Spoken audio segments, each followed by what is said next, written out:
ना उन्ना कादलिकरा यानी विजय विल लव यू। सोचा तमिलनाडु की स्टोरी है, तमिल में शुरू करते हैं। दक्षिण भारत में सिनेमा के पर्दे से राजनीति के फलक पर छाने का इतिहास पुराना है। इसके साथ ही तमिलनाडु की राजनीति को एक नया चेहरा मिल गया है, जो आने वाले कई दशकों तक भारतीय राजनीति का महत्वपूर्ण चेहरा बना रहेगा। तमिलनाडु विधानसभा चुनावों में विजय की आंधी दिख रही। जनता ने विजय को विजय श्री पहली बार में ही दिलवा दी। ये अपने आप में एक राजनीतिक चमत्कार है। विजय को जो लोग गंभीरता से नहीं ले रहे थे, उन्हें शायद वो अपनी ही फिल्म का एक डायलॉग कहना चाहें। नी पादिचा स्कूल ला नान हेडमास्टर दा, यानी तुम जिस स्कूल में पढ़ाई करते हो, हम वहां के हेडमास्टर हैं। फिल्मों में ब्लॉकबस्टर सफलता हासिल करने के बाद विजय ने 2024 में अपनी राजनीतिक पार्टी तमिलगा वेणी कड़गम यानी टीवीके की शुरुआत की। इसके बाद से उनका परिवार लगातार चर्चा में रहने लगा। फैंस अब सिर्फ उनकी फिल्मों के साथ उनके निजी जीवन और परिवार से जुड़ी हर खबर में दिलचस्पी दिखाते हैं। एक तरफ विजय का परिवार फिल्म, संगीत और कला से जुड़ा रहा है, तो दूसरी तरफ अब राजनीति की नई पारी ने इस परिवार को नई पहचान दी। यही वजह है कि थलपति विजय का फैमिली ट्री आज साउथ इंडिया ही नहीं बल्कि पूरे देश में चर्चा का सबब बना हुआ है। विजय की पर्सनल लाइफ के बारे में कुछ महत्वपूर्ण बातें आपको बताते हैं। तमिल सिनेमा के सुपरस्टार और टीवीके के संस्थापक थलपति विजय की फैमिली ट्री न सिर्फ फिल्मी विरासत की मिसाल है, बल्कि सादगी, संघर्ष और पारिवारिक मूल्यों की भी। 22 जून 1974 को जोसेफ विजय चंद्रशेखर के रूप में विजय का जन्म हुआ, जो आज एक्टर, सिंगर, प्रोड्यूसर और हो सकता है तमिलनाडु के मुख्यमंत्री के तौर पर जाने जाएं। उनका पूरा परिवार सिनेमा से जुड़ा रहा है, जो उनकी सफलता की नींव बना। विजय की मां शोभा चंद्रशेखर एक प्रतिभाशाली प्लेबैक सिंगर, म्यूजिक डायरेक्टर और स्क्रीन राइटर रही हैं। उन्होंने कई तमिल फिल्मों में गाने गाए और विजय की कई फिल्मों में खास भूमिका निभाई। शोभा हिंदू परिवार से हैं। इस अंतर धार्मिक विवाह ने परिवार को एक अनोखी पहचान दी। शोभा विजय की सबसे बड़ी समर्थक रही हैं और आज भी उनके राजनीतिक सफर में पूरी तरह सक्रिय हैं। वही विजय की एक छोटी बहन विद्या चंद्रशेखर भी थीं, जो मात्र 2 साल की उम्र में चल बसी। बहन की मौत ने छोटे विजय को गहरा सदमा पहुंचाया। पहले बातूनी और शरारती बच्चे थे विजय, लेकिन अपनी बहन की मौत के बाद अंतर्मुखी और शांत हो गए। विजय अपनी बहन की याद में अपनी प्रोडक्शन कंपनी का नाम रखते हैं वीवी प्रोडक्शंस, यानी विद्या विजय प्रोडक्शन। उन्होंने अपनी बहन की याद में कई सामाजिक कार्य भी किए।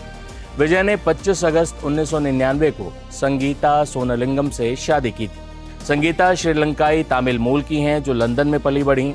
वो एक बिजनेसमैन परिवार से हैं। दोनों की मुलाकात विजय की फिल्म पूवे उन्नकागा देखने के बाद हुई। संगीता विजय की बहुत बड़ी फैन थी। दोनों की शादी ईसाई और हिंदू रीति रिवाजों से हुई, लेकिन करीब 27 साल चली इस शादी में हाल ही में 2026 में तलाक के लिए अर्जी दी गई। विजय और संगीता के 2 बच्चे हैं। उनका बेटा जेसन संजय साल 2000 में पैदा हुआ था, जबकि बेटी दिव्या शाशा 2005 में।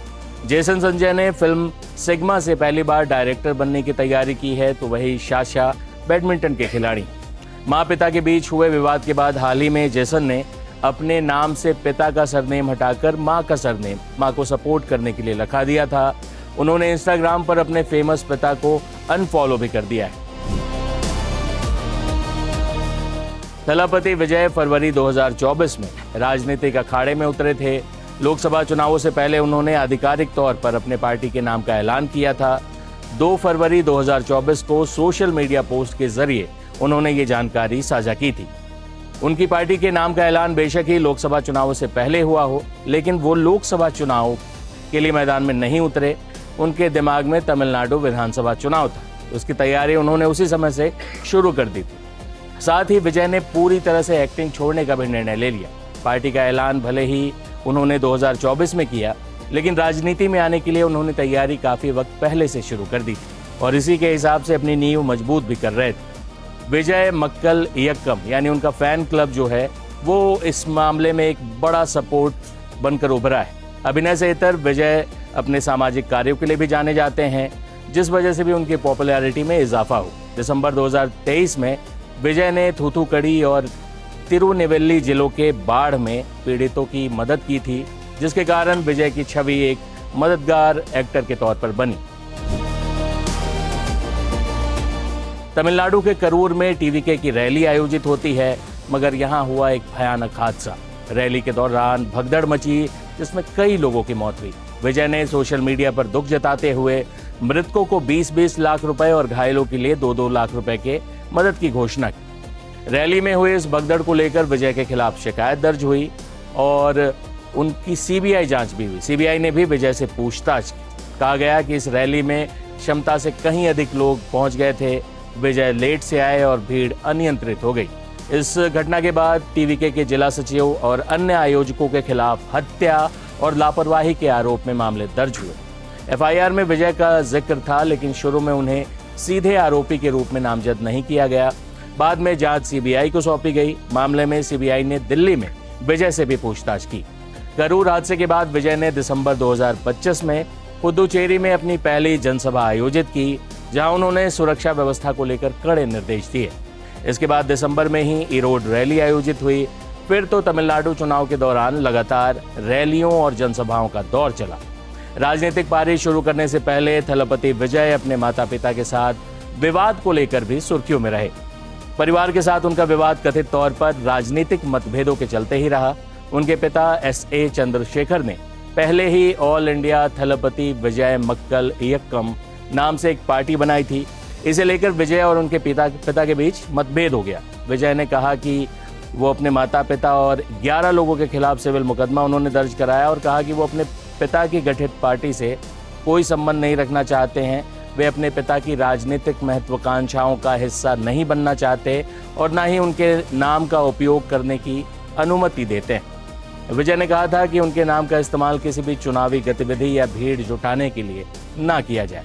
उन्होंने अपने फैंस से भी उस पार्टी से ना जुड़ने की अपील की थी। यहाँ से राजनीति में विजय का पारिवारिक विवाद भी दिखा, लेकिन विजय पहले ही चुनाव में अकेले दम पर बहुमत के करीब पहुंच गए हैं। उन्हें सरकार बनाने के लिए हो सकता है 7 से 8 विधायकों की जरूरत पड़े। ऐसे में विजय का मुख्यमंत्री बनना लगभग तय है। विजय के पड़ोसी राज्य में एक और अभिनेता पवन कल्याण भले ही उप मुख्यमंत्री हों, लेकिन थलापति विजय ने अपने पहले ही चुनाव में मुख्यमंत्री बनने का रास्ता साफ कर लिया है, वो भी तमिलनाडु जैसे बड़े राज्य में। इस तरह दक्षिण भारत में एक और सितारा फिल्मों के रुपहले पर्दे से उतरकर राजनीति की काली कोठरी में न सिर्फ दाखिल हो चुका है, बल्कि इस वक्त तमिलनाडु की राजनीति का किंग मेकर नहीं बल्कि किंग बन चुका है। नाम है थलापति विजय। खबरों की रणभूमि में यहाँ शोर नहीं सोच लड़ती, जहां शब्द नहीं फैक्ट्स वार करते हैं और हर सवाल खोलता है सच की नई परत।